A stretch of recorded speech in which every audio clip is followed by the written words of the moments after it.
Bonjour à toutes et à tous et merci d'être ce matin avec nous. Nous sommes à l'Institut de France, dans la grande salle des séances, lieu où se réunissent chaque semaine les académiciens pour leurs travaux académiques. On a souhaité maintenir cette conférence physiquement à l'Institut de France en présence des intervenants. Initialement, elle devait avoir lieu dans le gros auditorium de l'Institut de France. Malheureusement, pour les raisons sanitaires que vous connaissez, nous sommes limités à se réunir uniquement entre intervenants et pas avec vous, participants. Je me présente, je suis Christian Noël. J'interviens aujourd'hui en qualité de président des fondateurs de la Fondation Croissance Responsable.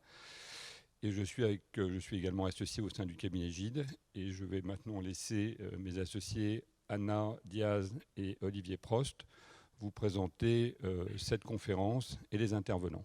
Merci. Merci beaucoup, Christian.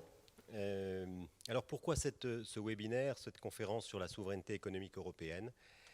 Bien, nous sommes au milieu d'une crise soudaine, extrême, avec une urgence médicale mondiale et une catastrophe économique auto-infligée, car nécessaire pour contenir le virus. Cette crise met en évidence certains atouts européens, tels les filets de sécurité sociaux, qui ont vocation à protéger contre l'extrême pauvreté, ou la volonté européenne d'investir ensemble dans une reprise durable. Mais elle nous rappelle également des faiblesses criantes, des disparités économiques frappantes, une solidarité mise en difficulté et parfois et souvent un retard chronique par rapport à nos concurrents internationaux comme la Chine ou les États-Unis. Il a souvent été dit que l'Europe s'est construite à partir de crises. Si c'est le cas, l'Europe n'est pas à court de telles crises aujourd'hui, que ce soit l'héritage encore lourd de la crise financière, le Brexit et bien sûr la grave dépression économique qui résulte de la pandémie. Ces crises sont-elles le fait générateur d'une Europe différente, plus souveraine, plus assertive, ou l'annonce d'un affaiblissement durable ? Ont été accélérés par cette pandémie. Mais il est clair que ces problèmes préexistaient à cette crise et que finalement, à toute chose, malheur étant bon, cette crise offre une véritable opportunité pour l'Europe. Nous aurons gagné notre pari si, à la fin de ces webinaires aujourd'hui, s'il nous aura permis d'avancer un peu plus, d'enrichir les débats vers la souveraineté économique européenne. Nous allons donc discuter aujourd'hui des initiatives récentes qui permettent d'envisager avec beaucoup d'optimisme l'avenir de l'Europe. Et nous allons aussi, bien entendu, avec nos intervenants, discuter et essayer d'identifier des pistes et des pièges dans lesquels nous ne devons pas tomber ou retomber, ce qui serait encore pire, et qui ont, dans le passé, il faut le dire, affaibli d'une certaine manière cette souveraineté économique. Et tout cela, nous allons faire dans un seul but, qui est celui de participer à l'affirmation d'une Europe puissance. Pour évoquer tous ces sujets, nous avons la chance aujourd'hui d'accueillir des personnalités de tout premier plan que nous remercions encore une fois de leur présence. Merci. Merci Anna. Alors nous commencerons avec Thierry Breton qui sera avec nous à partir de 9h en duplex en direct de Bruxelles. Thierry Breton est le commissaire au marché intérieur, en charge d'un portefeuille impressionnant puisqu'il couvre l'industrie, les services, le numérique, la défense et l'espace, et l'audiovisuel. Si on se souvient aussi de lui comme ministre de l'économie, des finances et de l'industrie de la France de 2005 à 2007, nous connaissons peut-être moins ce qui a également compté dans sa carrière.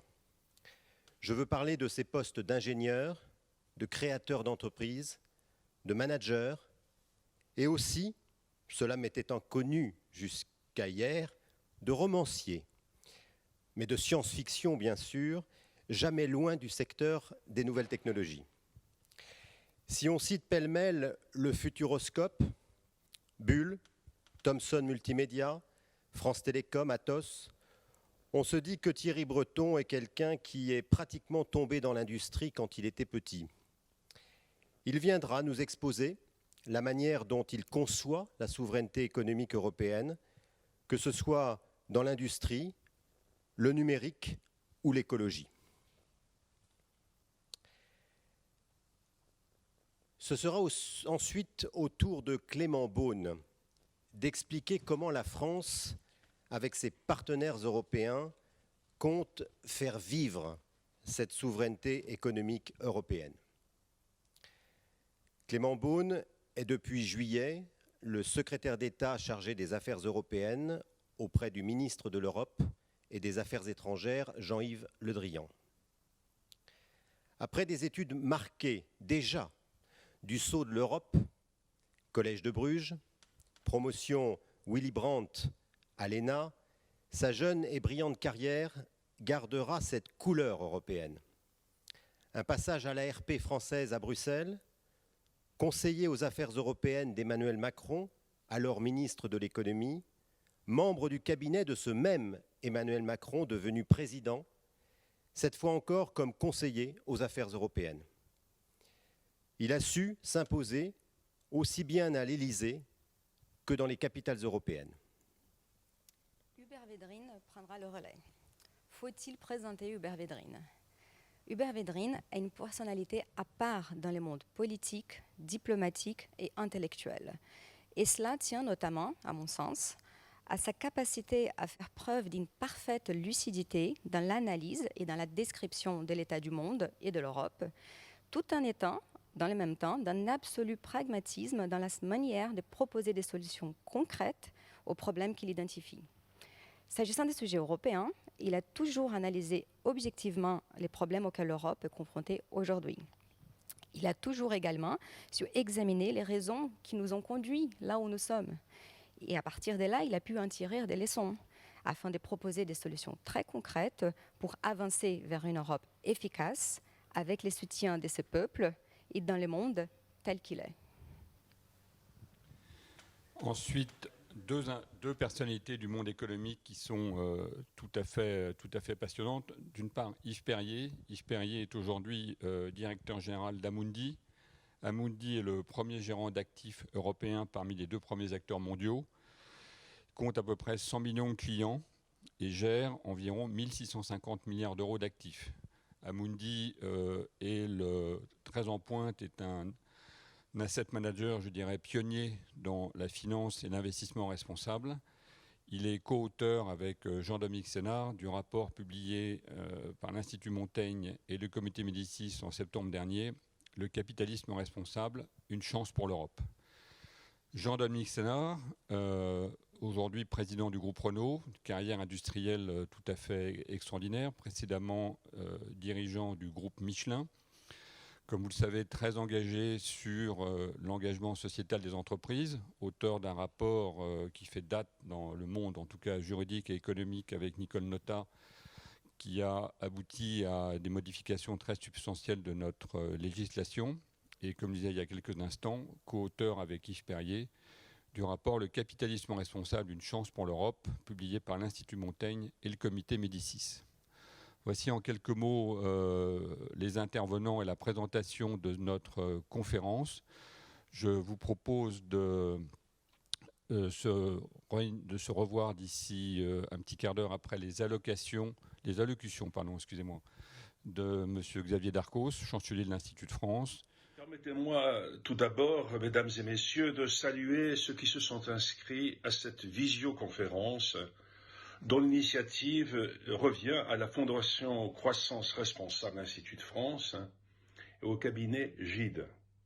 Malgré les contraintes que nous impose la crise sanitaire et le confinement, la technique, nous le voyons, nous permet de continuer le débat public, de faire progresser la réflexion, et c'est heureux, car nous le constatons chaque jour, plus la période est troublée, plus elle doit être ordonnée, exigeante, calme, et plus il faut qu'elle s'exprime.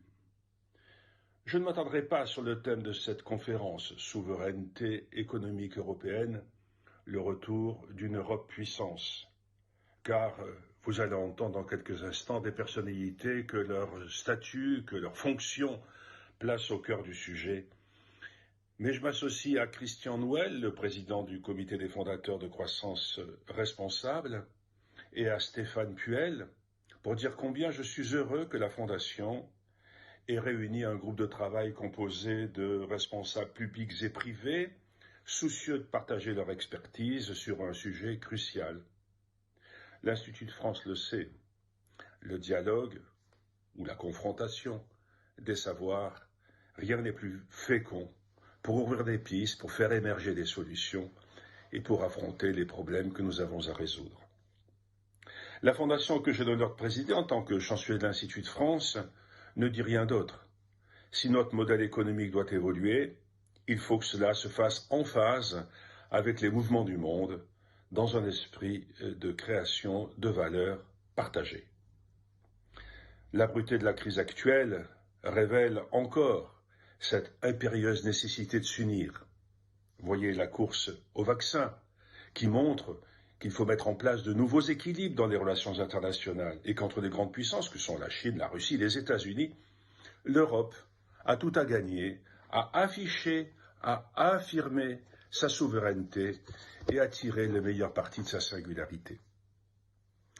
Je vais donc laisser la parole à messieurs Nouel et Puel, qui sont les créateurs de cette fondation et qui sont associés au cabinet Gide, avant qu'ensemble nous ayons la chance d'écouter des experts de l'Europe que sont d'abord des dirigeants d'entreprise, Yves Perrier et Jean-Dominique Sénard, un ministre en fonction à la personne de Clément Beaune, et deux anciens ministres, et pas n'importe lesquels, Hubert Védrine, grand spécialiste des relations internationales, et Thierry Breton. J'ai eu l'honneur de travailler avec Thierry Breton au sein du même gouvernement. Vous savez qu'aujourd'hui, il est commissaire européen chargé de la politique industrielle, du marché intérieur, du numérique, de la défense et de l'espace. Il est, pour ainsi dire, au cœur des problématiques qui nous occupent. Et je sais qu'il est entièrement dévoué à la construction de cette Europe-puissance que nous appelons de nos vœux. Bon travail, bonne écoute à tous.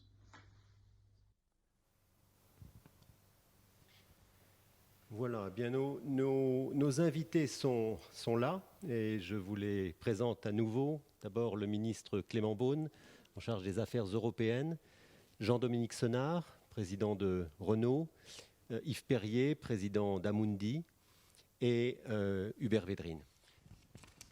Monsieur le ministre, merci d'être avec nous aujourd'hui.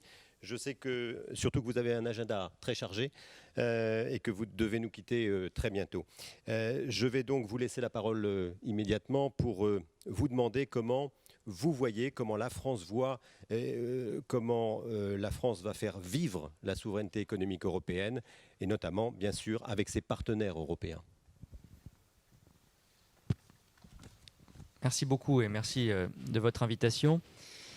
Je ne veux pas me livrer à un exercice de définition devant un parterre, même virtuel, d'éminents juristes. Je ne m'y risquerai pas car je ne le suis pas.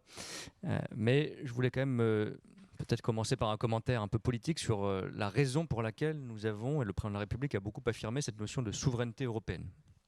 C'était au départ pour prendre une forme de contre-pied du discours européen selon lequel il se définit d'ailleurs comme souverainiste. Certains contestent encore, ce sont des forces politiques puissantes sur notre continent, l'idée qu'on puisse être pro-européen ou actif au niveau européen, défendre un certain nombre de renforcements d'actions européennes et être en même temps attaché à la souveraineté, comme s'il y avait une sorte d'opposition indépassable entre ceux qui seraient attachés à une souveraineté nationale ou à la notion de puissance, par exemple, et ceux qui, d'une manière vue comme naïve, un petit peu prime sautière, seraient pro-européens et du coup abandonneraient tous ces concepts. Et donc, de manière peut-être approximative et délibérément mal définie, d'une certaine façon, ou plastique, on a repris cette idée de souveraineté européenne pour affirmer qu'on pouvait défendre une action européenne très forte et être attaché à ces concepts vus comme strictement nationaux historiquement.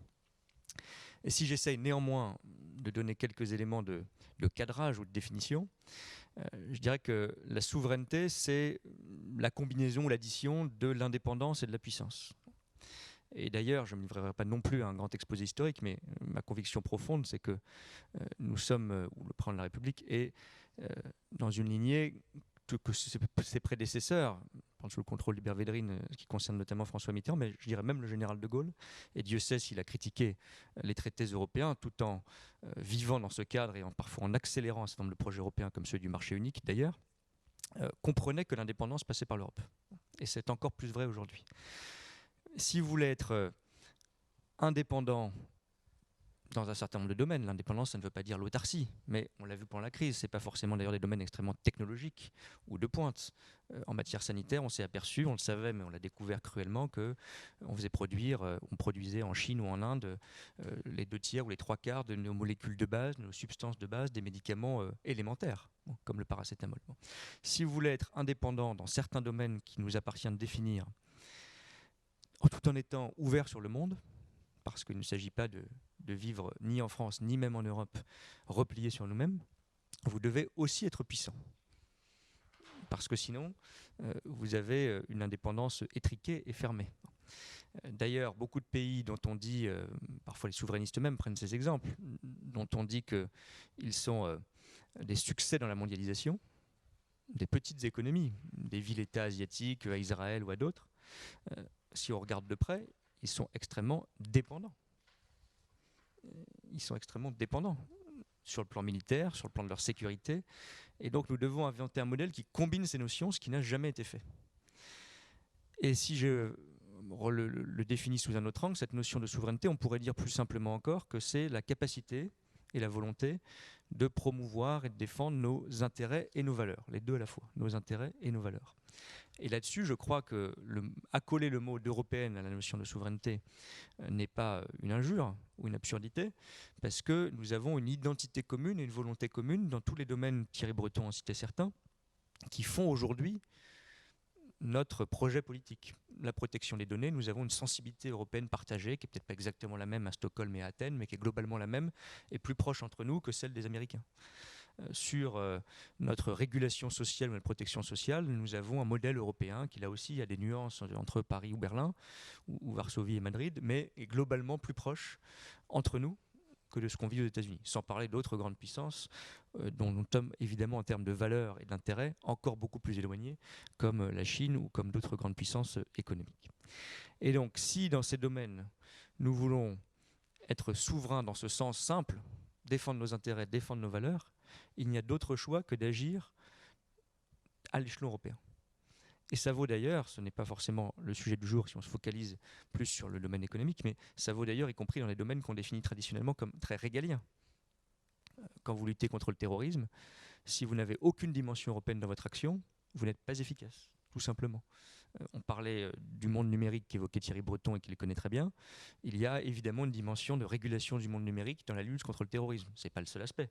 Mais si vous avez une propagation sans limite et sans règles de contenu haineux, violent, terroriste, vous devez les réguler, les interdire. Vous ne le ferez qu'à l'échelon mondial ou européen. Certainement pas seulement à l'échelon régional ou national. Et donc, nous sommes en train de comprendre que l'Europe peut nous apporter, pour de vrai, un surplus d'efficacité dans la défense de notre modèle. On discutait fréquemment avec Hubert Védrine, c'est très nouveau, parce que vous mettiez dans votre titre le retour de l'Europe puissance. Nous en parlions, c'est en fait une nouveauté complète que d'imaginer l'Europe comme l'échelon d'affirmation de la puissance. Et pour le dire encore un peu différemment, on n'a jamais combiné à l'échelon européen la coopération et la puissance. On a eu la puissance sans la coopération entre nous, on a vu ce que ça a donné. Nous étions puissants pendant la révolution industrielle jusqu'à la Deuxième Guerre mondiale, la première en tout cas, tellement puissants que nous nous sommes entre-déchirés, entre-tués, mais de manière non coopérative. Il n'y avait pas un continent européen organisé de manière coopérative. Nous avons retourné la puissance d'ailleurs contre nous-mêmes. Et après 1945, pour le dire à très grands traits, nous avons considéré que nous devions coopérer, et c'était une forme de coup de génie des pères fondateurs européens, mais en nous vaccinant contre la puissance.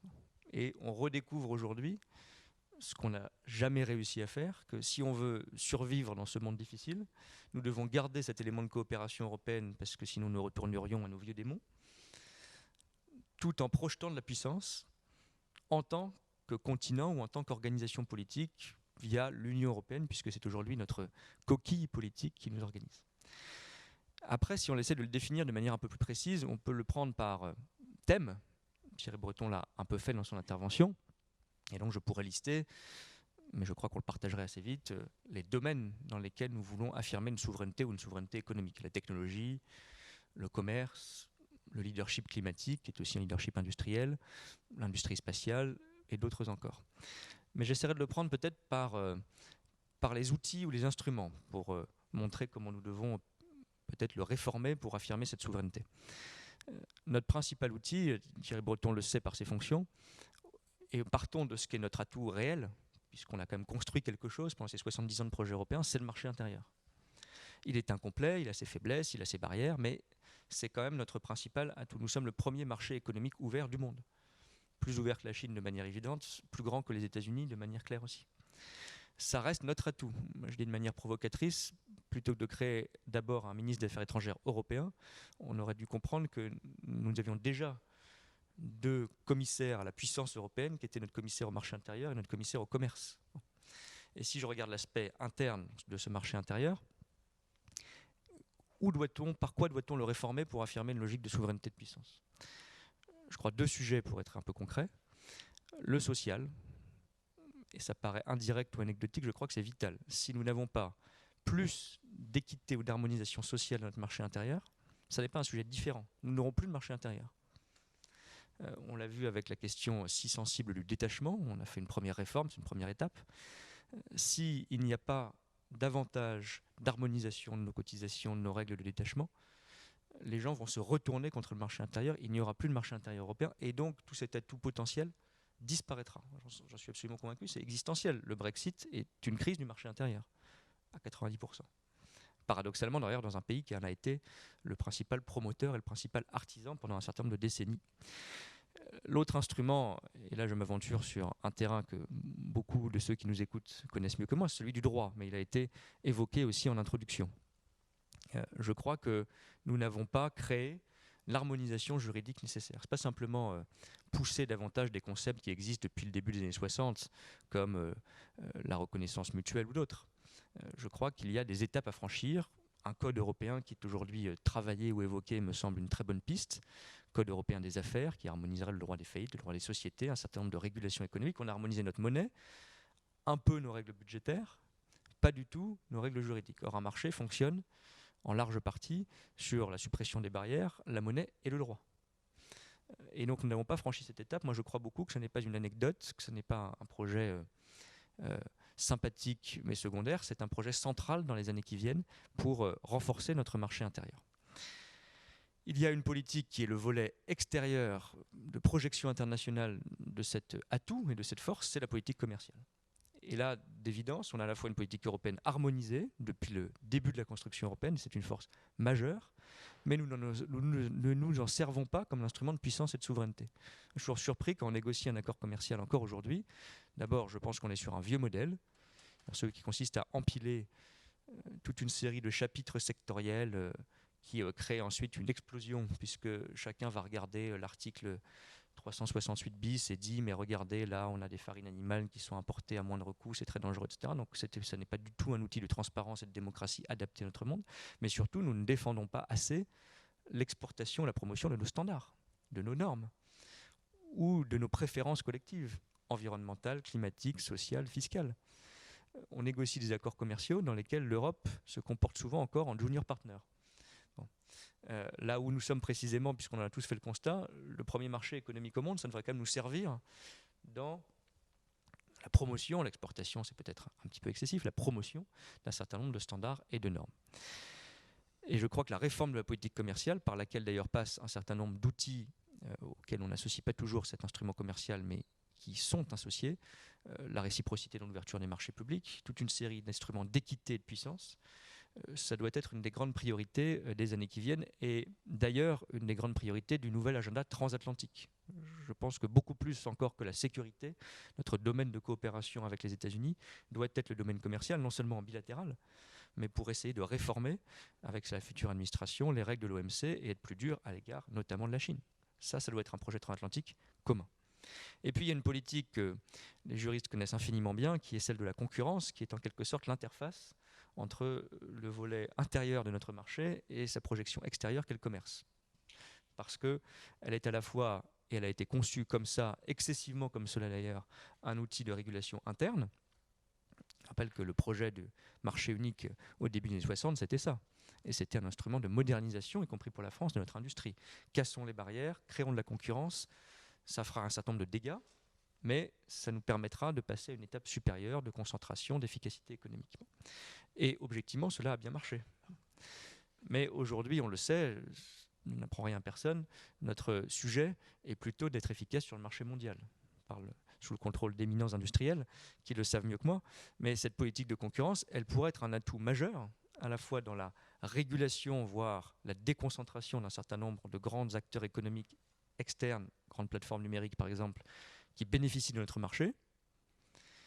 Et elle doit être aussi, je pense qu'il faut éviter les termes qui fâchent nos partenaires européens du type grand champion ou grand leader, parce que ça fait toujours un peu politique industrielle des années 70, mais c'est quand même une réalité qu'on doit prendre en compte la taille de notre marché par rapport au marché mondial. Quand dans le secteur ferroviaire ou dans le secteur automobile, on s'oppose encore à des grandes concentrations, je pense qu'on a une difficulté, un problème européen d'affirmation de nos intérêts économiques dans la sphère internationale.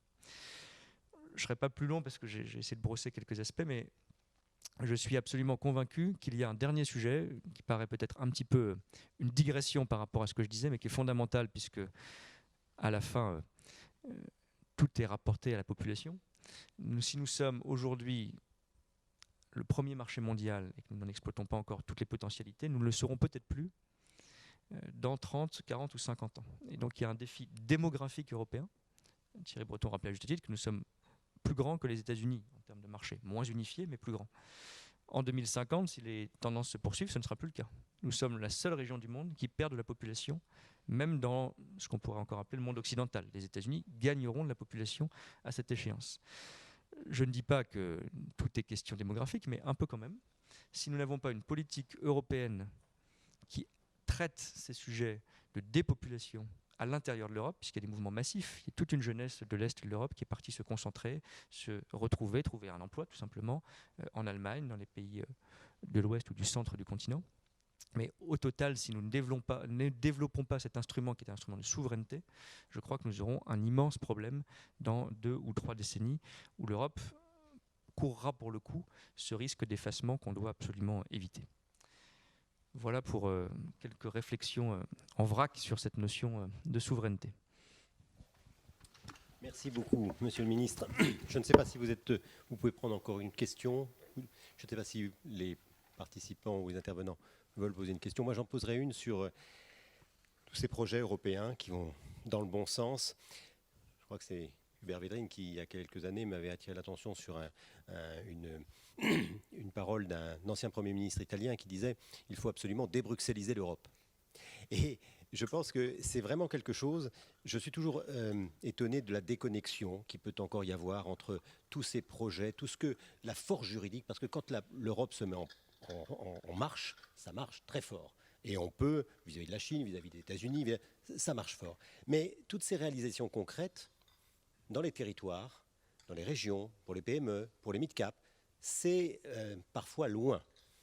Est-ce que, et parfois un déficit d'information à cet égard. Alors je ne sais pas si quelque chose peut être fait là-dessus et si c'est quelque chose qui vous préoccupe.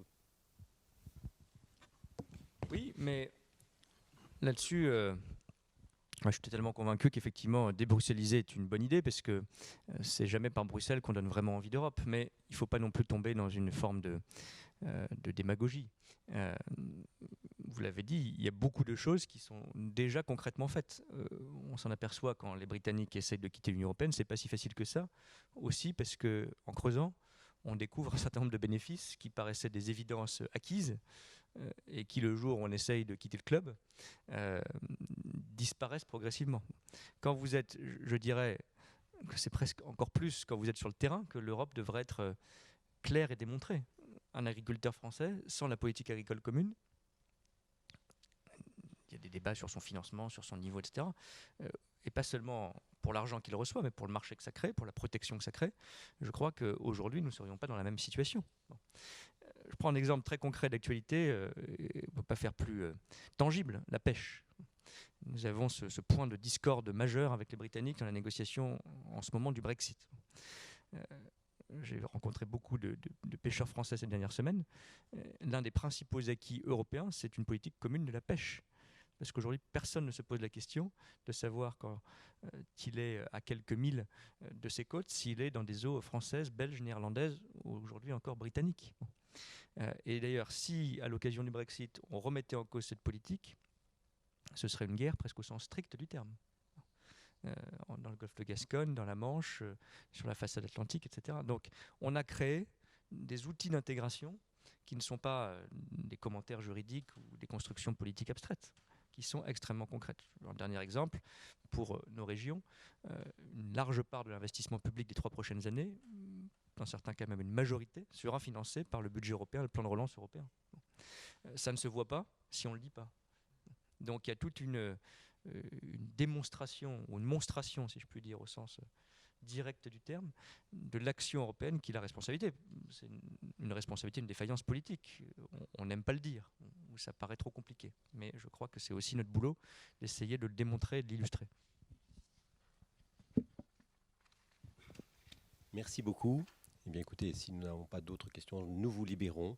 En tout cas, merci, Monsieur le Ministre, d'être venu participer à notre webinaire. Voilà, nous allons continuer avec nos invités. Et je passe la parole à mon associé, Anna Diaz. Bonjour. Monsieur le ministre, le commissaire Breton vient de nous faire part d'un constat de que nous sommes allés trop loin dans la mondialisation et dans le même temps de son optimisme d'une Europe qui se réveille. Les passés éclairant souvent l'avenir, qu'a-t-on loupé hier et pourquoi, selon vous, l'Europe réussirait maintenant? Peut-on parler d'un reflux de l'hypermondialisation des années 90 et des années 2000? Que faire de différent pour que l'Europe puisse enfin exprimer tout son potentiel, guidé par ses valeurs, mais aussi par ses intérêts, comme l'a bien souligné le ministre Clément Beaune? Merci. Bon, d'abord, je voudrais vous remercier, les organisateurs de ça, parce que vous avez en quelque sorte bien choisi les intervenants, et encore ce n'est qu'au début. On va entendre les industriels et les financiers, mais je trouve que dans la combinaison de l'intervention de Thierry Breton et de Clément Beaune, on a à peu près toutes les réponses, en fait. Et que c'est un moment très intéressant, mais je reviendrai à la fin en parlant d'une fenêtre d'opportunité. Alors, notre question principale, c'est la souveraineté. Qu'est-ce que ça veut dire? Est-ce que ça a un sens concret? Mais votre question est plus large sur la mondialisation. Je vais plutôt répondre sur la souveraineté, parce que mondialisation, moi, excusez-moi, j'oublie qu'il faut parler dans un micro. Il marche là ou pas? Oui. Oui, c'est bon. Excusez-moi, bon, je ne recommence pas. Tout ça est très bien organisé. Bravo, donc on avance. Sur la mondialisation, un mot, je crois que le phénomène majeur dans l'ensemble du monde occidental, c'est que les classes populaires, puis les classes moyennes ont décroché, il y a maintenant assez longtemps. Sinon, on ne comprendrait pas que le traité de Maastricht, qui était très raisonnable, ne soit passé en France qu'avec 1 point d'écart.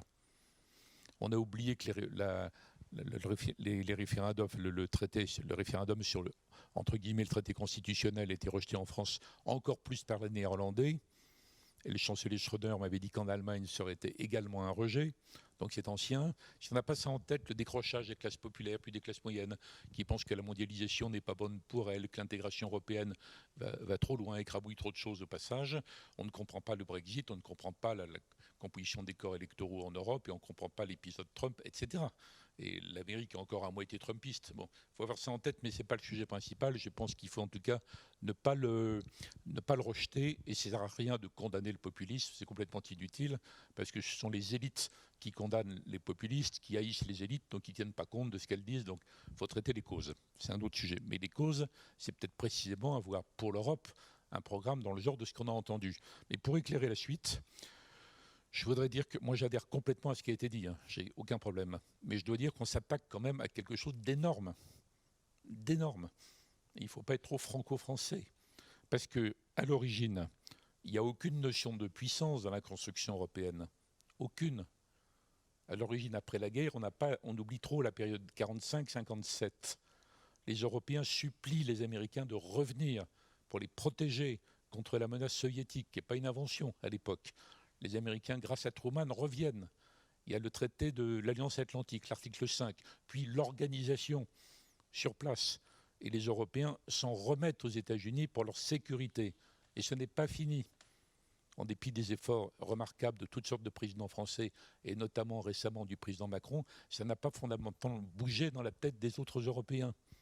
Donc ça continue dans cette direction. Le traité de Rome, c'est un marché. Bien sûr, on arrive au grand marché dont ils ont parlé tous les deux, c'est remarquable, c'est une grande fosse. Mais quand le général de Gaulle et Adenauer font le traité franco-allemand de 1963, avec des perspectives étonnantes pour l'époque en matière de défense, les Américains font pression, ils n'ont même pas besoin de faire pression. D'ailleurs, le Bundestag introduit un préambule qui dit le contraire et qui dit la même chose que ce que vient de répéter la ministre allemande de la Défense en 1963, et on est en 2020. Donc un élément fondamental qu'il faut avoir en tête. Et dans toutes les initiatives européennes très remarquables du couple Giscard-Schmitt, puis Mitterrand-Kohl, Mitterrand-Kohl-Delors, devrais-je dire, il n'y a pas la notion de puissance. À aucun moment. Il n'y a même pas la notion de souveraineté, à aucun moment. Donc on a affaire à des partenaires. Moi, souvent, je dis, pour plaisanter, mais pour faire réfléchir, que les Européens sont des sortes d'étés, parce que ça change, justement, heureusement, des bisounours dans le monde de Jurassic Park. Et l'ancien président du SPD, M. Steinmeier, a dit, quand il était président du SPD, donc c'est encore plus remarquable que quand un Français dit ça, il a dit, attention, nous sommes des herbivores géopolitiques dans un monde de carnivores géopolitiques. Ça fait plusieurs décennies, vous voyez, plusieurs générations. Et en même temps, ce qui est remarquable, c'est que l'Europe s'affirme, elle se développe, elle devient l'extraordinaire marché dont apparaît notamment Thierry Breton, mais aussi Clément Beaune. Mais il n'y a pas l'évolution en parallèle des mentalités sur ce plan. Donc c'est une ère de civilisation où on est complètement protégé, avec les querelles permanentes. Les Américains disent qu'il faut payer plus. Et objectivement, ils payent 70% des dépenses de l'OTAN. Ce n'est pas Trump qui a inventé cette revendication, c'est très antérieur. C'est-à-dire le secrétaire d'État Gates, qui était déjà là avant Obama, et on le disait avant. Mais évidemment, les Américains disent qu'il faut dépenser plus pour acheter du matériel américain, parce qu'après, ils font tout pour que les projets industriels de défense en Europe ne marchent pas. Donc on est dans un cercle vicieux sur ce terrain. Alors que dans le même temps, l'Europe, sur tous les autres plans que je ne reprends pas, ça a été très bien dit, elle avance, elle se renforce, qu'à un cas, mais elle se renforce quand même. Bon, elle a le problème qu'elle a perdu les peuples en route, mais enfin bon, elles peuvent les rattraper par une politique tout à fait intelligente. Bon, en théorie, ces questions sur défense souveraineté avaient été tranchées par un arbitrage franco-britannique en 1999 dans un sommet de Saint-Malo, mais ça n'a pas changé grand-chose. Donc il faut bien comprendre aujourd'hui que quand on parle autonomie stratégique, c'est compris par tout le système États-Unis, État profond américain, OTAN, système otanien, et les 3/4, pour ne pas dire 9 sur 10 européens, comme une volonté de se détacher de l'Alliance Atlantique. Donc ça déchaîne une contre-attaque, en tout cas sur ce terrain défense-sécurité. Donc moi j'ai tenu le discours français pendant tout le temps là-dessus, mais j'en suis à penser maintenant qu'il ne faut pas démarrer par là, que c'est même le dernier terrain dans lequel on arrivera à concrétiser cette volonté européenne pour s'affirmer. En tout cas, le mot autonomie est un chiffon rouge. Il est inutile. Le mot de souveraineté est pas mal parce qu'il est vague. Donc il peut déclencher le scepticisme, disant mais ça veut dire quoi? Qu'est-ce que vous mettez dedans? Alors il y a les réponses de Thierry Breton, très intéressantes, notamment à la dimension numérique, technologique, mais ce n'est pas une agression contre la façon dont le système européen est organisé aujourd'hui. Donc c'est plus habile par rapport à ça. Et puis pour ceux qui disent oui, c'est creux, mais enfin ça ne les énerve pas, donc ça nous permet d'avancer, à nous de jouer après, à nous de donner un contenu. Quand on parle d'affirmation européenne, c'est bien. Quand on parle de capacité, c'est bien. Bon, et ça renvoie à tout ce que nous avons entendu sur les différentes pistes pour aller plus loin dans le marché intérieur, la question des règles, la question du droit, la question de l'utilisation à l'extérieur de notre puissance commerciale, puisque ça c'est une politique commune depuis l'origine, depuis le traité de Rome. Voilà. Donc je pense qu'il faut hiérarchiser les objectifs pour avoir des chances d'avancer dans cette affaire de souveraineté. Alors je l'ai dit, le militaire et le stratégique, faisons des choses, il faut en parler moins. Si on arrive à monter des projets avec les Allemands, il y a 2 projets en cours, mais en réalité les approches françaises et allemandes, notamment des parlements, notamment des partis politiques, notamment des milieux industriels, n'est pas encore la même. Donc c'est vrai qu'il faut obtenir un accord vrai sur les systèmes futurs de combat, aussi bien terrestres que futurs. Il ne suffit pas que des ministres signent des trucs pour que ça marche, hein. Il y a un vrai problème, mais moi je ne les mets pas en tête justement. Politique étrangère, je pense, comme l'a dit Clément, que c'était prématuré en réalité.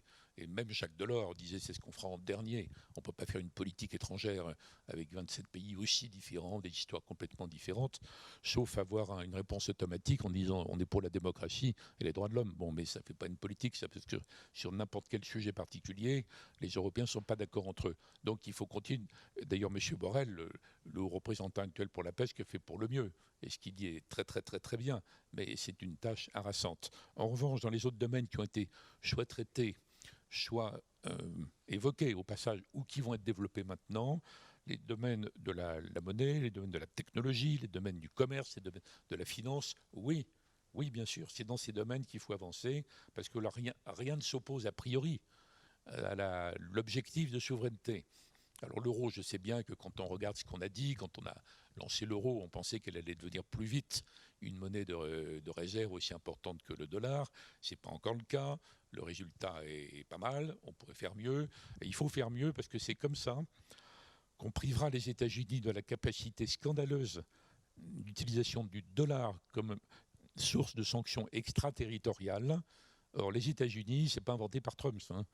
Le Congrès est une espèce de machine, pour les régions de lobby aux États-Unis, hein, à inventer des sanctions pour prendre en otage tel ou tel morceau du système économique américano-globalisé, sous prétexte de nobles tâches comme la lutte contre le terrorisme, la corruption et compagnie. Mais en fait, c'est une politique nationaliste par rapport à ça. Donc je mets en tête, moi, toutes les dimensions économiques et toutes les dimensions technologiques, financières, industrielles, etc. C'est ça la priorité.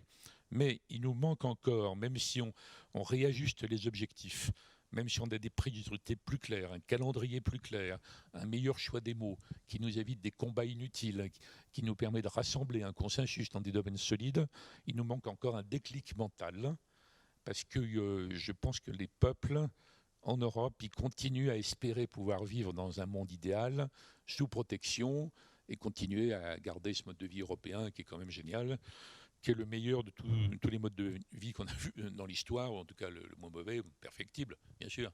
Donc il y a un problème de déclic parce que les Européens, ils n'ont pas encore intégré le discours français, qui existe depuis longtemps et qu'ils rejettent. Et quand la France parle d'Europe puissance, en pensant que si l'Europe n'est pas une puissance pour recoloniser le monde entier, une puissance pour se faire respecter, des 10, 12, 15 puissances réelles dans le monde, étatiques ou non, mais les GAFA en font partie naturellement. Les autres Européens, ils pensent que la France voudrait retrouver un rôle abusif à travers ça et les régenter, ils n'en veulent pas, est-ce qu'on en a vraiment besoin? Et il y a quand même l'idée en Europe que par nos normes, c'est important les normes, hein. Thierry Breton en a très bien parlé à propos, et Clément à propos du commerce, mais les Européens continuent à croire que ça peut suffire, ça. Les normes, le rayonnement, nos valeurs que nous considérons comme universelles, etc. Ça ne suffit pas, en fait. Et donc, les Français disent depuis longtemps, si l'Europe n'est pas une puissance, elle sera impuissante, comme aurait dit la Palisse, et donc dépendante.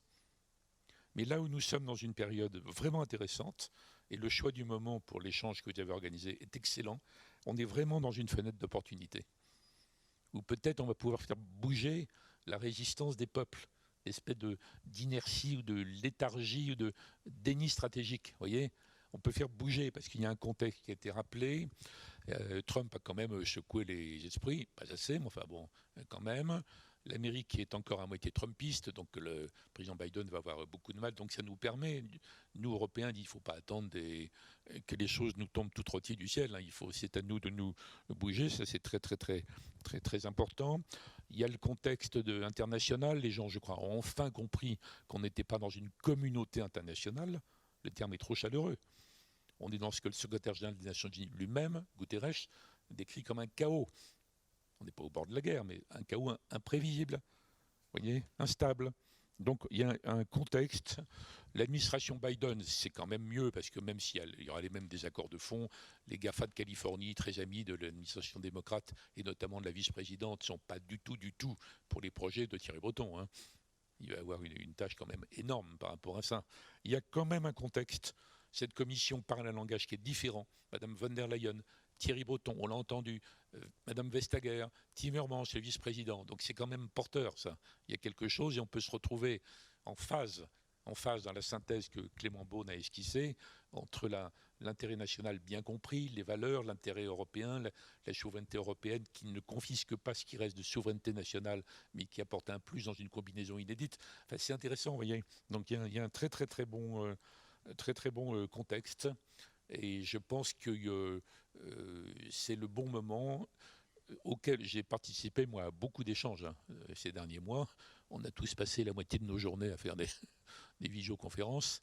C'est quand même la meilleure combinaison que j'ai entendue depuis le début, en termes opérationnels, sur qu'est-ce qu'on peut faire vraiment d'utile maintenant, au niveau français, au niveau européen. Donc bravo, merci, et j'attends la suite avec beaucoup d'intérêt. Merci beaucoup, Monsieur le Ministre. Justement, c'est très intéressant parce que vous nous avez fait part, une fois de plus, comme les intervenants d'avant, dès qu'on s'attaque à quelque chose d'énorme ici et qu'il faut hiérarchiser, il faut savoir ce qu'on peut faire d'utile dans le temps, vérifier ce que l'Europe peut faire pour nous, ce qu'elle ne peut pas faire pour nous, ce que chaque État va devoir faire, et aussi ce constat que les normes, parfois, ne suffisent pas. Et justement, quant à ce que l'Europe peut faire pour nous, je me retourne vers vous, Monsieur Sénat. Parce que Renault est au cœur de la transition écologique et de la transition énergétique. Ce sont des sujets du futur, d'une redoutable urgence et dans le même temps d'une complexité immense. Prenons l'exemple des véhicules électriques, naturellement. Comment gérer cette transition quand on est un producteur des véhicules classiques et que les batteries principales composantes des véhicules électriques sont presque toutes fabriquées en Chine aujourd'hui? Comment n'est pas tombé dans les pièges du court-termisme qui consisterait finalement à se provisionner tout simplement à l'étranger et à bas coût. Avec ça, je voudrais vous demander ce que peut attendre Renault de l'Europe pour l'aider à affronter cette transition, qui est juste un exemple, dans les respects des valeurs qui sont celles de votre entreprise, bien entendu. Merci. Merci beaucoup de cette opportunité qui m'est donnée aujourd'hui. Je veux dire qu'en effet, ce débat arrive à un moment tout à fait exceptionnel. C'est en effet maintenant que je crois que nous sommes à une charnière de l'évolution de l'Europe. Et donc, la pertinence des propos qui ont été tenus jusqu'à présent est totalement essentielle. Je veux dire, c'est aussi heureux que des personnalités politiques de premier plan qu'on vient d'entendre participent à ce débat, parce que j'ai la conviction que une solution à beaucoup de nos soucis et de nos problèmes sont des questions politiques, d'ordre politique, avec des décisions nécessaires au niveau politique. Voyez-vous, de mon point de vue, et je crois que je ne suis pas le seul à le dire, l'Europe a été pendant trop longtemps un terrain de jeu pour des puissances économiques soutenues d'ailleurs par des forces politiques, pour ne pas dire militaires, extrêmement fortes, et que ce terrain de jeu effectivement a été très ouvert et probablement globalement jusqu'à présent à notre détriment.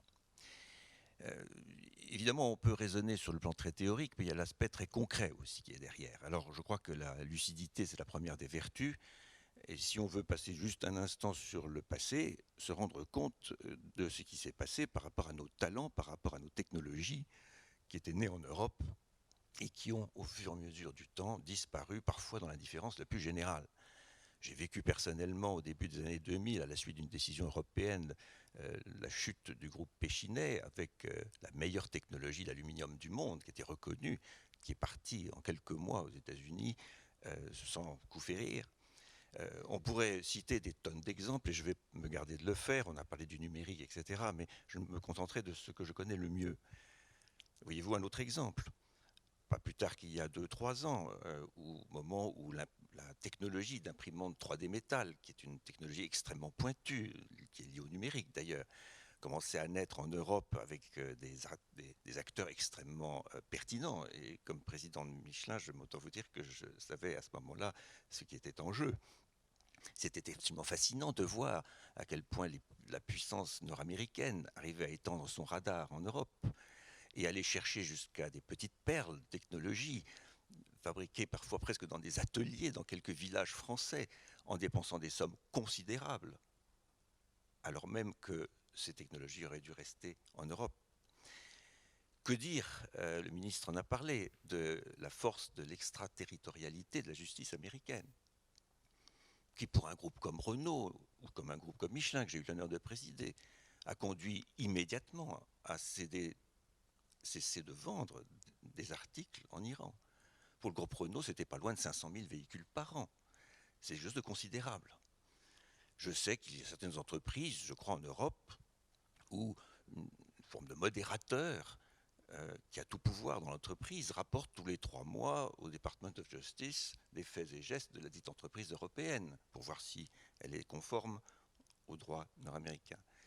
Je ne voudrais pas être caricatural, mais le même sujet se traduit très bien par des actions venant de l'Asie, de Chine.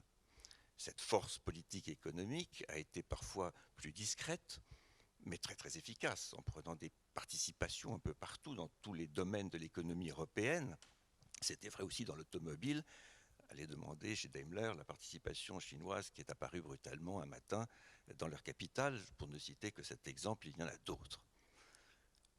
Pour ce qui me concerne, j'ai vécu le départ de Pirelli en Chine, dans l'indifférence la plus générale. Une des belles technologies du pneumatique européenne est maintenant distribuée dans tous les laboratoires chinois. Je ne vais pas en vouloir aux Chinois ni aux Américains. On ferait peut-être la même chose à leur place. Mais quand on voit Volvo, dont tout le monde oublie aujourd'hui que c'est une société chinoise, quand on voit KUKA, qui a fait réagir l'Allemagne, à Flins, pas plus tard qu'hier, je voyais les machines KUKA qui aident à fabriquer les véhicules sur la chaîne. Cette société qui est à la pointe de la technologie de la robotique est chinoise. Bien, encore une fois, faisons-nous des reproches à nous.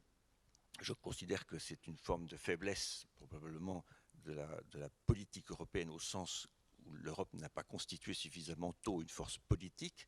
Nous devons cela probablement à des années, je dirais, de compromis. Alors, pour être un peu positif, je crois que maintenant nous pouvons changer effectivement d'air. Il y a plusieurs moyens de le faire, de vue d'un industriel. J'en citerai 3. Le premier, c'est la réglementation intelligente. Vous allez me dire, pour un industriel, être pour la réglementation, c'est peut-être bizarre, mais non. La réglementation intelligente peut être extrêmement vertueuse. Et je crois que l'Europe a le moyen de le faire. Je vais vous donner un exemple, parce que ça vaut plus qu'un long discours. Lorsque nous nous sommes battus dans le groupe Michelin pour imposer le principe de la performance dans la durée des pneumatiques, nous avons fini par être suivis par l'Europe, qui va bientôt édicter une nouvelle directive sur la sécurité routière, qui fait qu'aujourd'hui, pour homologuer une importation de pneumatiques en Europe, on va faire des tests lorsqu'ils sont neufs, ce qu'on faisait jusqu'à présent, mais on va aussi faire des tests lorsque ces pneus sont usés. Vous allez me dire, c'est baroque, sauf que ça fait toute la différence. Parce que les centaines de millions d'euros que le groupe Michelin a pu dépenser pour que les pneumatiques qui sont sur le marché durent longtemps, soient non seulement sûrs, mais également, je dirais, favorables à l'environnement, ces centaines de millions d'euros étaient tout simplement, je dirais, quasi inutiles, puisque pas du tout valorisés par le marché. On faisait importer en Europe pratiquement la totalité de la fabrication mondiale. Devinez pourquoi la Chine, en 5 ans, a pris 30% de part de marché dans le monde du pneumatique. Et c'est récent. C'est entre l'année 2012 et l'année 2018. Cet exemple montre qu'en Europe, si on réalise ce qui se passe, si on réalise et qu'on prend les bonnes réglementations, on fait 2 choses. 1, on protège les technologies européennes et on justifie leur investissement. Et 2, on fait monter tout le monde. Parce qu'au passage, cela force forcément la recherche mondiale à être meilleure. Voilà un exemple de réglementation intelligente. Il y en a bien d'autres, mais je parle de ce que je connais. Il y en a un autre moyen auquel il faut réfléchir maintenant, on en parle de plus en plus, c'est la question de la taxe carbone aux frontières. Après tout, on passe son temps à dire qu'il faut trouver des moyens d'être sur un terrain de jeu équitable. Ben voilà, il faut le raffiner, c'est pas un truc très facile, c'est un peu complexe, mais c'est intellectuellement juste, et ça permettrait, lorsque les entreprises européennes se lancent dans la transition énergétique, puisque c'était un cœur de votre question, Pas plus tard qu'hier, j'étais à Flins avec le directeur général du groupe pour exprimer que Flins allait devenir un centre européen d'excellence de l'économie circulaire. Ce n'était pas simplement des mots, c'est un projet fort. Imaginez-vous que s'il y avait un prix du carbone qui donnait la bonne valeur à ce qu'on appelle l'économie circulaire et à tous les progrès que nous pouvons faire dans ce domaine, ça faciliterait considérablement notre vie. Je donne cet exemple-là parce que c'est exactement le cœur de votre question. Alors, il y a d'autres moyens. Le troisième auquel je pense, c'est la naissance des grands projets, le financement de ces grands projets. Et de ce point de vue-là, nous avons encore une chance de conserver notre souveraineté. Je pense notamment à la question de la batterie. Tout le monde dit on a perdu la bataille de la batterie. Oui, c'est vrai, c'est absolument clair, on a perdu la bataille de la batterie. On ne va pas reprendre toutes les causes de tout cela, mais aujourd'hui, nous sommes totalement dépendants de fournitures asiatiques. Il s'agit de corriger cela. L'Europe commence à prendre le premier pas pour essayer de créer des unités européennes de fabrication de batteries, mais il est très tard. La réalité et le grand projet qu'il faut pour l'Europe, c'est dépenser beaucoup, beaucoup d'argent pour préparer la batterie du futur, c'est-à-dire la batterie solide, celle qui n'existe pas encore, celle sur laquelle on a une chance d'avoir une souveraineté technologique. Il faut se dépêcher, parce que quand on voit ce qui est dépensé par ailleurs dans le monde entier sur ce sujet-là, nous sommes très en retard. Je vais prendre un autre exemple, l'hydrogène décarboné. Voilà typiquement un projet sur lequel l'électrolyse, que j'ai pu connaître dans un autre monde, peut faire des merveilles.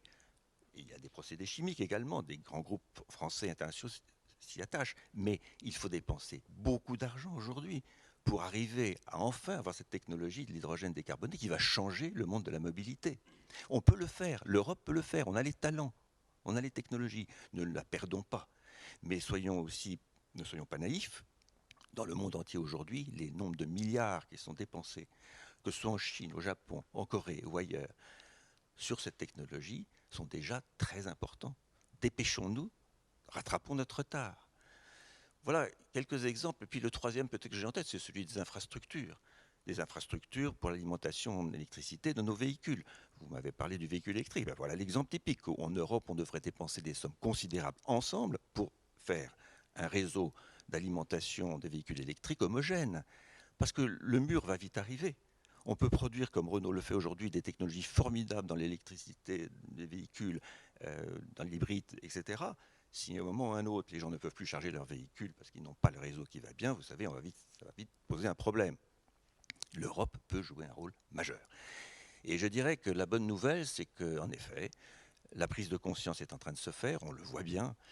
Nos dirigeants en Europe aujourd'hui parlent cette langue, c'est clair, on ressent bien. Monsieur le ministre, vous l'avez également bien évoqué. Les financements commencent à se montrer. Le plan de relance européen, 750 milliards d'euros, c'est pas tout à fait rien. La façon d'ailleurs dont il est financé est une innovation formidable. C'est la première fois que l'Europe se met d'accord pour emprunter d'un commun accord. Écoutez, il faut quand même le souligner. Donc, pourvu que ce plan débouche, parce que là, en effet, il y a des ressources intelligentes qui peuvent nous permettre de garder notre souveraineté. Voilà, je ne voudrais pas être trop long. Je sais que Yves Perrier évoquera un autre sujet qui nous tient à cœur, qui est celui qui parle de l'évolution du capitalisme européen. Je suis absolument persuadé, mais je lui laisserai le soin de le dire, à quel point l'évolution du capitalisme européen, ce capitalisme de la raison d'être et des parties prenantes, est en fait un des plus gros ciments de la souveraineté européenne dans l'avenir. Je pense que je voudrais là-dessus vous dire que c'est pas le seul sujet, mais c'est un sujet très important. Voilà, merci beaucoup. Merci beaucoup, Monsieur Senard. Ce qui est très intéressant, et après je passerai la parole à Olivier, c'est de voir justement le même pragmatisme qu'on voit avec le ministre Védrine sur la question d'identifier, arrêtons de reprocher le Chinois ou les Américains. La question est en Europe, il faut agir en Europe. Il y a différents mécanismes, il y a des règles, on a besoin des règles, on a besoin d'une certaine mentalité et on a besoin aussi d'aller protéger, là les marchés où il faut les protéger avec des règles ou tout simplement avec un changement de mentalité et application différente de certaines règles. Donc merci beaucoup pour ce pragmatisme une fois de plus. Olivier, je vous... Oui, Monsieur Perrier, bonjour, rebonjour. Alors, les grands défis pour l'Europe dont on vient de parler sont bien évidemment valables pour la finance, le poumon de l'économie, pour remettre du long terme dans le système, éviter les dépendances excessives auprès de fonds étrangers, orienter l'épargne. Sur la question des obligations extra-financières dont on parle beaucoup aujourd'hui, le social, l'environnemental, l'Europe prend-elle un meilleur chemin que pour la question des normes comptables? Est-elle suffisamment unie? Et puis, est-ce que, là encore, comme dans d'autres domaines, une asymétrie entre une Europe financière peut-être plus vertueuse et certains autres aspects non européens qui le seraient moins ne pose pas problème? Tout d'abord, je veux dire que je suis très heureux de participer à cette discussion et qui s'inscrit vraiment dans le même contexte que le rapport que nous avons co-présidé avec Jean-Dominique récemment sur le thème du capitalisme responsable, une chance pour l'Europe. En préambule, je vais dire deux ou trois choses. La première, c'est que dans les instruments de la puissance, puis c'est bien de ça dont on parle, le système financier est clairement un élément clé. Il faut voir que dans le phénomène de mondialisation qui s'est fait ces 30 ou 40 dernières années, c'est accompagné d'un déploiement, d'une mutation du système financier. Et aujourd'hui, quand on regarde, quand on part des réalités, il faut toujours partir des réalités, ce système financier est dominé par le monde américain, bien sûr par le rôle du dollar, mais aussi par le poids des institutions américaines. Les plus grandes banques d'investissement sont américaines, les plus grands gestionnaires d'actifs sont américains. Dans les 10 premiers au monde, vous avez 9 Américains et Amundi, on est 8e, premier européen. Et ça tient à plusieurs phénomènes. Le premier, c'est que 50% du marché de l'épargne est aux États-Unis. Et c'est dû à l'importance des fonds de pension. Et c'est dû aussi au fait que les Américains ont bien compris, je veux dire, le rôle majeur de ce système dans l'affirmation de la puissance. Vous savez, les normes, qu'elles soient comptables, juridiques, elles sont écrites par les juristes, par les comptables. Mais elles ne sont jamais pensées par les juristes et les comptables. Elles sont pensées à la question des normes comptables. Donc, question, en fait, du système qu'ils font. C'est pour moi deux titres, de mode de société on veut. Et c'est aussi un enjeu concurrentiel, donc un enjeu de puissance. Je vais commencer par l'enjeu de société. Qu'est-ce qui caractérise l'Europe, finalement, sur le plan économique, politique, c'était dit, c'est nos valeurs, c'est une culture. Sur le plan économique, c'est la chose suivante, c'est que l'Europe, c'est 7 à 8% de la population mondiale. C'est un peu moins de 20% du PIB mondial et c'est plus de 30% des dépenses sociales mondiales. Ce qui caractérise l'Europe, c'est l'économie sociale de marché. Ce n'est pas le modèle américain. Je ne vais pas porter de jugement sur la supériorité d'un modèle ou un autre. Encore que quand on voit les réponses au contexte sanitaire, on peut plutôt être fier de la façon dont on les gère dans le contexte européen. Et l'enjeu, c'est de savoir si on va être capable de préserver ce modèle qui a été performant sur le plan du développement économique, technologique, et en même temps qui a été performant socialement. Les Européens, que tu disais, Hubert, sont des herbivores dans un monde de carnivores. Enfin, on est des gens qui... C'est la meilleure société du monde, quand même, pour vivre. Connaître tous les pays, etc. Maintenant, pour la maintenir, il va falloir apprendre un peu à se battre. Bon. Et le capitalisme, si vous voulez, responsable, c'est un capitalisme d'abord de long terme. Or, toutes les normes du système financier fabriqué à partir du milieu des années 90-2000 ont été en fait celles d'un capitalisme financier assez court-termiste, je dis assez court-termiste. Et au fond, pour avoir connu l'évolution de l'Amérique jusqu'à à la fin des années 70 et le passage après, les États-Unis sont passés eux aussi d'un monde très industriel à un monde où c'est la dominante financière qui correspond à cette époque de mondialisation et qui, entre parenthèses, pousse au déclassement des classes moyennes, en fait, comme tu le disais. Donc, se battre pour cette forme de capitalisme est un point clé. Et aujourd'hui, il y a quelque chose de très nouveau. Maintenant, tout le monde s'est rallié à cette idée d'investissement responsable dans notre métier, etc. Mais la question va être le débat du contenu. Le monde américain, qui avait été très tardif, s'est mis sur ce thème il y a 2 ans. Le Business Roundtable américain dit, qui était une rupture majeure par rapport à la doctrine friedmanienne, il faut que les entreprises ne prennent plus simplement en compte la création de valeur pour l'actionnaire, mais il faut qu'elles prennent en compte, et ça passait, c'est bien noté, les intérêts des citoyens américains et des valeurs américaines. Donc, ce n'est pas d'abord une vision universelle, partagée, en fait, ça, c'est un instrument de promotion, de défense américain. Je dirais, d'une certaine façon, s'appuie sur une position quasi nationaliste. Et donc là, on a un enjeu majeur. Et alors, vous êtes parti des normes comptables. En effet, il faut que sur les questions qu'on appelle ESG, d'investissement responsable, on ne répète pas l'erreur des normes comptables. Au début des années 2000, s'était posé la question de bâtir un système de normalisation comptable européen ou de retenir un système produit par un organisme indépendant, mais dans lequel il y a principalement des anglo-saxons, qui s'appelle l'IAS. Pour des raisons multiples, qui tiennent d'abord, pour être clair, de mon point de vue, à la responsabilité des États et des grandes entreprises. A été fait le choix du système IAS.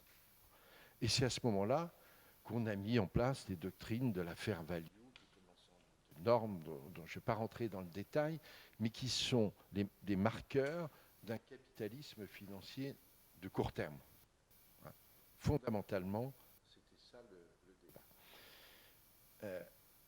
Et par rapport aux mutations qu'on a à gérer, aux mutations écologiques, aux mutations sur les infrastructures industrielles, il faut bien évidemment une vision de long terme, en fait. Et il faut une articulation, d'ailleurs, entre le rôle des États, des pays, des entreprises, complètement à redéfinir. Sur la question des normes ESG, le même débat va se poser. Soit nous définirons au niveau européen nos normes, qui correspondront à nos valeurs, ou alors nous utiliserons les normes américaines avec un triptyque d'acteurs qui sont les agences de rating ESG qui sont en train de se créer et qui vont jouer dans quelques années le même rôle que les agences de crédit, qui sont devenues un élément majeur, avec des fournisseurs d'indices, avec des grands gestionnaires d'actifs. Et en fait, nous n'aurons pas voix au chapitre. Et nous perdrons aussi sur la souveraineté, parce que avoir des acteurs puissants, c'est un élément de la souveraineté. Je cite souvent, j'ai essayé, pour l'instant, c'est ce qu'on n'est pas trop mal arrivé, de bâtir un grand gestionnaire d'actifs en Europe. Et c'était posé à un moment donné la question de fusionner avec des Italiens, et ils me disaient, c'est pas bien, etc. J'avais été voir à l'époque Mario Draghi, qui n'était pas décideur bien sûr, mais pour lui expliquer les enjeux. En 2011-2012, quand il y avait la crise de la zone euro, j'étais au Japon, puis en Chine, je voyais des grands fonds souverains. Je passais derrière des grands gestionnaires d'actifs américains, que je ne citerai pas. Mais ils expliquaient tranquillement que la zone euro allait exploser. J'expliquais le contraire après. Et je disais, je l'expliquais par conviction et par intérêt. Donc, avoir un système financier puissant, c'est un instrument de l'indépendance, si vous voulez. Par rapport à l'investissement responsable, aujourd'hui, à peu près 50% du capital des groupes européens est détenu par des fonds américains. Il faut dire que 6% de l'épargne des Européens est investie en actions, c'est 30% aux États-Unis. le dirigeant d'entreprise, à qui il rend compte d'abord à ses actionnaires. Eh bien, si ces actionnaires sont majoritairement américains anglo-saxons, il répondra aux normes ESG ou aux normes de vision financière de ses actionnaires. Donc, donner un actionnariat indépendant, européen, aux entreprises européennes, là aussi, c'est un facteur clé. Et j'ajoute que c'est possible. L'Europe, n'oublions pas, c'est une zone qui dégage 3% d'excédent commercial par an, 300 milliards, quand les États-Unis ont 800 milliards de déficit commercial. Nous avons un excédent d'épargne. Et aujourd'hui, un des paradoxes, c'est que cet excédent d'épargne s'investit aux États-Unis et pas en Europe. D'où la proposition qu'on a faite dans le rapport avec Jean-Dominique d'un fonds souverain de retraite européen qui aurait pu être un instrument justement par rapport soit à ces projets de long terme d'infrastructure ou de détention du capital des groupes européens. Merci beaucoup, Monsieur Perrier. Je voudrais poser une question à nos trois invités. On constate, on l'a dit tout à l'heure, parfois des asymétries entre l'Europe et d'autres pays. Et l'idée est de trouver des régulations, des normes intelligentes. Quand l'Europe trouve des normes, met en place des régulations pour son territoire, pour ses Européens, ça fonctionne et ça va relativement vite. Dès lors que ces normes ont un impact sur des pays tiers, alors là, c'est beaucoup plus difficile. On a en mémoire le cas de l'ETS, les certificats d'émissions carbone, qui à un moment avaient voulu être étendus aux transporteurs aériens. Lobbying international magnifique, reculade de l'Europe. Est-ce que pour la taxe carbone, on ne pourrait pas, la taxe carbone, ou plus, je pense, correctement, l'ajustement carbone, on ne risque pas de retrouver cette même situation, même si, encore une fois, on est 5 ou 6 ans en avance maintenant, et avec une Europe, on l'a vu ce matin, qui a envie de se battre. Mais voilà, une question pour vous trois. Oui, je pense que vous avez raison. Ce genre de proposition va soulever, pas des montagnes, mais des quantités d'objections sur le plan international. Mais là, c'est un test aussi, d'une certaine manière, parce que, encore une fois, le sujet est complexe. Il ne s'agit pas de fermer nos frontières. J'ai toujours considéré d'ailleurs que la notion de droit de douane était quelque chose qui était vraiment seulement temporaire ou certainement vicieuse à long terme, parce que de toute façon, mettre des droits de douane partout, ça provoque des réactions, et on sait les combats qui ont lieu en ce moment dans le commerce international sur ce sujet-là. C'est pour ça que je préfère bien mieux des bonnes réglementations et où ce type de disposition dont je parlais tout à l'heure, la taxe carbone aux frontières, parce que elle serait quand même l'expression d'une volonté politique unifiée en Europe. Alors, peut-on y arriver? C'est une vraie question, mais je pense que ça serait vraiment un test de souveraineté assez remarquable. Je crois que c'est un espèce d'ensemble. Voyez-vous, on parle en ce moment du regain de l'idée de souveraineté européenne. On a fait des constats, on a fait des diagnostics, on voit les mesures à prendre, etc. Ce qu'a dit Yves sur le sujet financier est tout à fait impressionnant. Eh bien, il me semble que cet ensemble-là doit aller, je dirais, quasiment mécaniquement en parallèle, parce qu'on n'affirmera jamais une telle taxe aux frontières si en même temps on n'a pas renforcé le côté de la souveraineté politique en Europe. Voilà, voilà où j'en suis. Ce n'est pas une réponse à votre question, mais au moins ça donne une perspective. Alors, en ce qui me concerne, supposons régler tous les problèmes dont on a parlé. C'est-à-dire les Européens sont d'accord entre eux, il y a une orientation stratégique, les peuples réadhèrent au projet, etc. Supposons que tout ça est réglé. On s'attaque, là aussi, il y a un bras de fer géant quand même. La mondialisation des 40 dernières années, elle n'est pas tombée du ciel. C'est une américano-globalisation méthodique, systématique, qui est d'ailleurs la suite, si on reprend l'histoire des États-Unis depuis l'origine, de l'idée que les États-Unis se font de leur rôle missionnaire dans le monde. Même George Washington, qui était isolationniste sur l'Europe, il disait les États-Unis sont appelés à être le législateur du monde. George Washington, le président d'origine.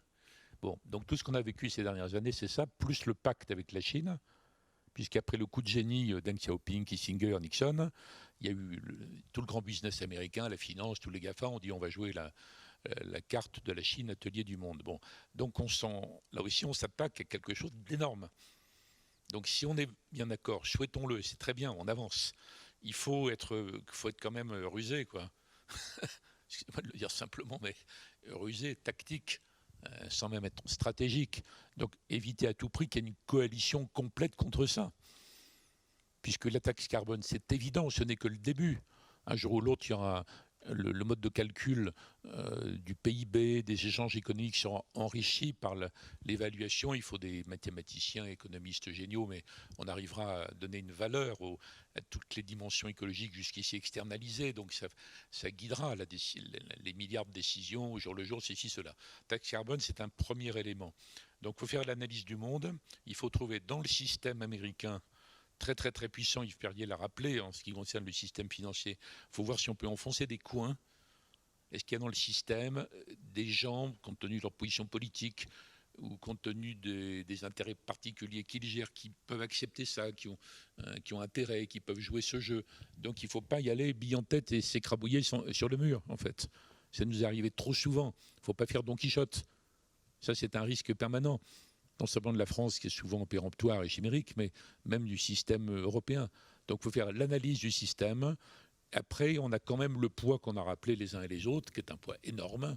Donc si on y arrive et qu'on a quelques relais, quelques partenaires, peut-être avec une taxe très faible au début, très faible, très limitée, il faut introduire le truc, quoi, et puis tirer le fil après. Voilà, je pense qu'il faut être très, très, très tactique. Hein. Mais il faut le faire, absolument. Absolument. L'écologisation de tout est une nécessité vitale. Mais il faut le démarrer avec beaucoup de ruse. Merci. Justement, il a la même question, je pense qu'elle s'applique aussi aux exemples que vous avez cités, M. Perrier, qui est la question de on a besoin d'imposer des normes, quand vous avez mentionné de normes européennes, sinon nous allons suivre les normes américaines. Je pense que ça revient au même sujet de non seulement avoir les normes européennes, mais de normes européennes qui s'appliquent non seulement aux Européens, mais à ceux qui investissent en Europe et ceux qui veulent profiter de ces magnifiques marchés qu'est le marché européen. Deux observations. La première, sur ces questions de transition énergétique, d'écologie. La transition énergétique, il ne peut pas y avoir de transition énergétique sans politique industrielle associée. L'exemple des batteries électriques est suffisant. Ce qui veut dire des programmes d'État. Les États-Unis, c'est un monde très libéral, mais croyez-moi, entre l'industrie et l'État, il y a des grands programmes. Tesla n'existerait pas aujourd'hui sans le soutien de la NASA sur ces autres opérations. Idem, on le sait très bien, dans l'industrie aéronautique, etc. Et sur la question des émissions et de la contribution à la transition énergétique, l'Europe, au cours des 20 dernières années, a réduit de 24% les émissions faites sur son territoire. Et en France, à peu près la même chose. C'est donc un des continents qui a le plus réduit. Mais par contre, les émissions importées, par exemple pour ce qui est de la France, ont augmenté de 70%. C'est-à-dire les biens, etc. Donc, en réalité, on se fait une double peine. D'une part, je veux dire, on contribue dans d'autres pays à l'émission de CO2, et d'autre part, on désindustrialise chez nous. Les conséquences, on se dit, mais les classes moyennes décrochent. Bon. Donc, on ne peut pas traiter ces questions, vous voyez, comme des suppléments par rapport à tout le reste. Elles sont, je veux dire, complètement liées. Deuxième observation, Hubert disait il faut être malin. Je crois qu'il faut regarder le monde tel qu'il est à partir des réalités. Le monde occidental, il y a une trentaine d'années, c'était un peu moins de 20% de la population mondiale et c'était 2/3 du PIB mondial. Aujourd'hui, c'est 15% de la population mondiale et c'est 37% du PIB mondiale. Le centre de gravité du monde a changé, s'est déplacé vers l'Asie, c'est un fait, et ça va s'accélérer, parce que des grandes puissances comme l'Inde aussi vont se développer, etc. Donc nous, il faut qu'on joue la partie en regardant les réalités. Le danger, bien sûr qu'il faut avoir, on partage beaucoup de choses avec les Américains, mais en même temps, il faut qu'on ait une stratégie autonome en voyant où est notre intérêt et en évitant de diaboliser. D'ailleurs, on parlera peut-être de la question chinoise sur le plan écologique. Ils sont très engagés aujourd'hui. Mais ils sont engagés parce que c'est un vrai sujet. En plus, c'est un vrai sujet chez eux, mais en lien avec une politique industrielle. Merci beaucoup. On a encore 5 minutes. Je voudrais poser 2 questions. La première, profiter d'avoir avec nous les 2 co-auteurs du rapport sur le capitalisme responsable. Vous y défendez une refondation du capitalisme conforme à sa philosophie d'origine, l'économie sociale de marché. Des concepts, c'est très important. La souveraineté économique européenne, voilà, c'est fédérateur. Le capitalisme responsable, vous pouvez nous résumer en quelques mots pour vous ce que ça veut dire? Et puis, une question pour Hubert Védrine. OMC, multilatéralisme. Est-ce que vous pensez que dans les quelques années qui viennent, et je parle peut-être des 10 ans, l'OMC, sur le plan des règles, réussira à faire quelque chose? Parce que ça peut être un juge, un bon juge international, mais les règles sur les sujets qui fâchent, comme les subventions industrielles, les fonds publics, on n'a pas bougé d'un iota depuis les manifestations de Seattle en 1999. Donc, est-ce que là, probablement, les choses dureront? On se verra toujours l'idéal d'avoir des solutions multilatérales là-dessus, mais le temps qu'ils viennent, que la Chine, par exemple, revienne à la table des négociations sur ce type de questions, paraît un peu lointain. Sur votre première question, on pourrait rester des heures, mais je vais essayer de faire court. Le diagnostic de la méfiance vis-à-vis du capitalisme court-termiste a été bien comprise, et Hubert Védrine et Yves Perrier en ont parlé. Il s'agit justement de renverser la vapeur. Et le capitalisme responsable, c'est pas simplement un accompagnement moral du capitalisme anglo-saxon. C'est plus que ça. C'est un système dans lequel, au fond, on recherche à apporter, je dirais, la prospérité au plus grand nombre, tout en intégrant l'idée que le monde n'est pas là uniquement pour faire des profits, mais il est là aussi en intégrant les conséquences sociales et environnementales de l'activité des entreprises. Ne nous trompons pas de combat, il ne s'agit pas d'être contre le profit.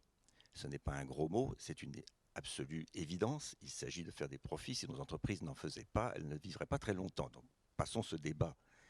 Mais si ce n'est que cela, alors la méfiance vis-à-vis du capitalisme qui se manifeste aujourd'hui partout, à travers les mouvements qu'on peut appeler populistes, avec un mot très général, où on entend le mot nationalisme, le mot protectionnisme, etc. Tout ceci est une expression d'une forme de méfiance vis-à-vis du capitalisme dans sa version anglo-saxonne ou dans sa version d'État, qui est portée par d'autres nations.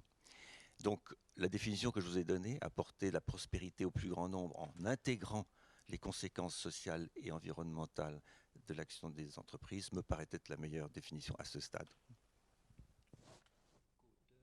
Quelque chose à rajouter? Écoutez, moi je dirais simplement, je vais le prendre autrement, c'est pas parce qu'on prend en compte l'intérêt de la société en général qu'on n'est pas performant économiquement et financièrement. Et donc, c'est tenir les deux bouts, en fait. Hein. Oui, il y a l'actionnaire, mais il y a aussi l'intérêt de la société. Et il se trouve, en fait, qu'aujourd'hui, l'un n'est pas en contradiction avec l'autre, contrairement dès lors qu'on pense. Je vais donner une en 2010. On a mis dans les 4 piliers être un investisseur responsable. Je parlais du terme de gestionnaire d'actifs citoyens. l'immense majorité de mes gérants étaient contre. Parce qu'ils me disaient, quand même, ça ne va pas être bon pour la performance financière. Et je leur répondais sous forme de boutade, il est bien connu que lorsque des dirigeants sont des escrocs, c'est bon pour la performance financière. Il est bien connu que lorsqu'une entreprise ne respecte pas ses salariés, c'est bon pour la performance financière. Il est bien connu que lorsqu'une entreprise pollue largement, c'est bon pour la performance financière. Au contraire, c'est un élément aujourd'hui de la marque des entreprises, un élément fondamental que leur perception par la société. Et les entreprises sont devenues des objets politiques à un moment donné où la fonction politique traditionnelle s'est complètement affaiblie. Donc qu'on le veuille ou non, de toute façon, on est obligé de s'en occuper. Et donc, merci beaucoup. Sur le multilatéralisme. Alors, je dirais pour commencer qu'il ne faut pas réidéaliser de façon fantasmée le multilatéralisme. C'est un combat, le multilatéralisme. C'est une méthode. Ce n'est pas une religion en soi. On n'adhère pas au multilatéralisme. C'est un moyen pour obtenir un résultat. En fait, c'est la coopération internationale en termes simples. Et c'est mieux que l'affrontement dont Trump a montré, là d'ailleurs, l'effet caricatural. Parce que même de son point de vue, un des legs d'Obama, c'est qu'il avait réussi à bâtir un grand accord commercial de libre-échange Asie-Pacifique, où il y avait toute l'Asie-Pacifique sauf la Chine. Parce qu'il avait déjà entamé le tournant par rapport au consensus d'avant sur le fait qu'il faut endiguer la Chine, de leur point de vue. Bon. Trump arrive, il veut rapatrier les jobs donc, dans le Middle West, mais il est tellement déchaîné contre le multilatéralisme à ses yeux, c'est des Lilliputiens qui veulent ligoter les géants américains, donc il faut faire céder tout ça, qui casse cet accord. Résultat, c'est tout à fait récent d'ailleurs, il y a un grand accord Asie-Pacifique qui a été signé par tout le monde, dont la Chine et le Japon, qui se sont mis d'accord. Ce n'est pas du tout évident du point de vue japonais. Il y a tout le monde sauf les États-Unis. Donc ça montre l'absurdité totale. Mais le multilatéralisme, on a trop tendance en France à en faire comme si c'était une religion par rapport à laquelle il y a eu une hérésie, il faut revenir à la vraie foi. C'est idiot, c'est une méthode. Et d'ailleurs, la principale décision de destruction du multilatéralisme, c'est celle de Nixon en 1971, quand il a abandonné les règles de Bretton Woods sur le dollar. Et à partir de là, on est dans un monde de compétition de monnaie. Et aucune puissance n'a jamais pratiqué complètement le multilatéralisme. Ça n'existe pas. Peut-être la Suisse, bien sûr. Mais dès qu'il y a une puissance, elle va dire, comme disait Clinton, très ouvert, quand il y a un problème, on essaie de le régler avec nos amis et nos alliés. Si ça ne marche pas, on le règle tout seul.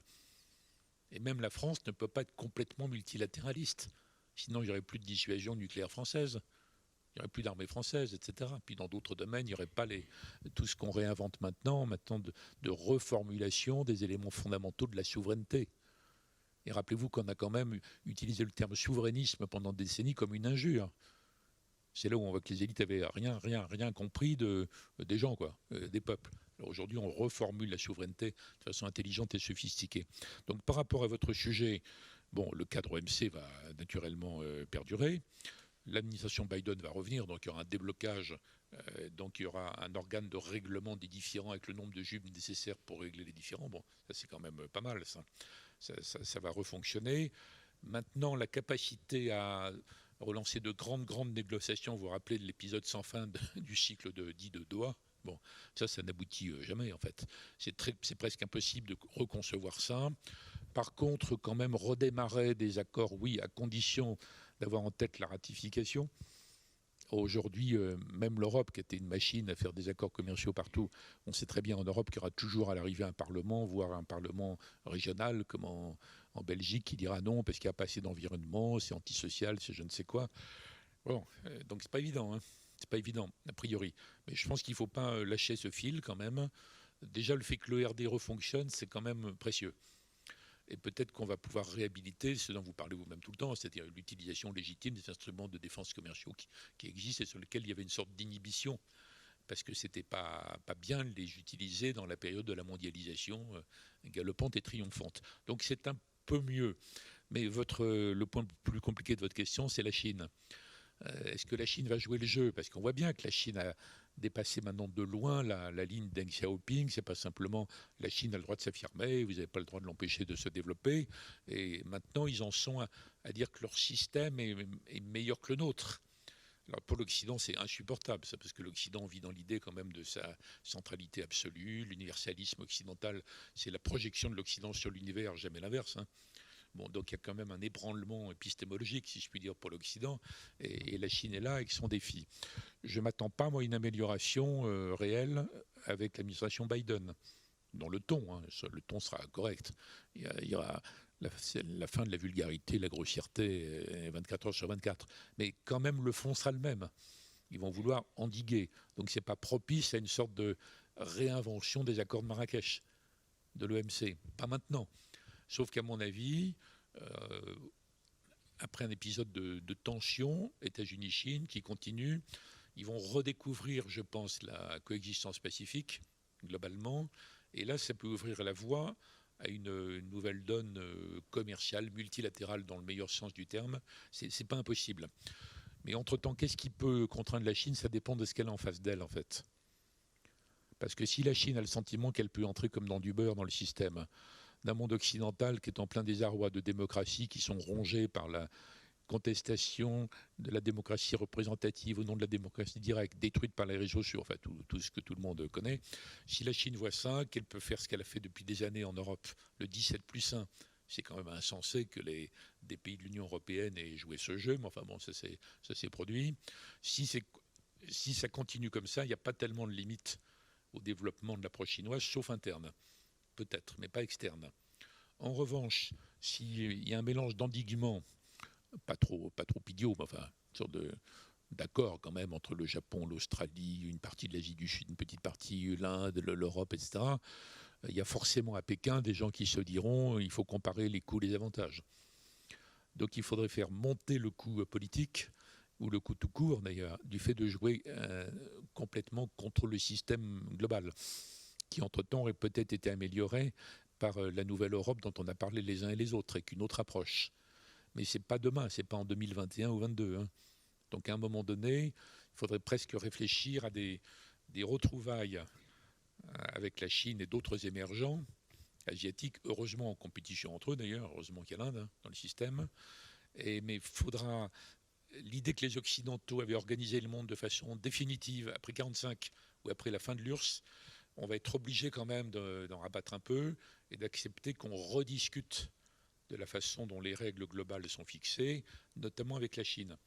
Pas en abandonnant ce qui est vital pour nous, mais il faudra qu'on accepte cette discussion. C'est horrible pour les Occidentaux qui conduisent la marche des choses depuis 3-4 siècles. Hein. Mais moi, je vois ça comme inévitable. Et donc, je pense qu'il vaut mieux s'y préparer. Il vaut mieux y réfléchir et avoir l'Europe la plus assurée possible quand ce rendez-vous viendra. Mais donc, je ne vois pas de réponse à très court terme à votre excellente question. Il y a donc une Europe qui doit être plus mordante, qu'on apprenne aussi à se battre. Et je pense qu'on va ici clôturer notre séance. Merci à tous chaleureusement pour votre participation. Et puis aussi, merci à tous les invités qu'on ne voit pas, mais qui sont là. Et écoutez, bonne journée à tous. Merci.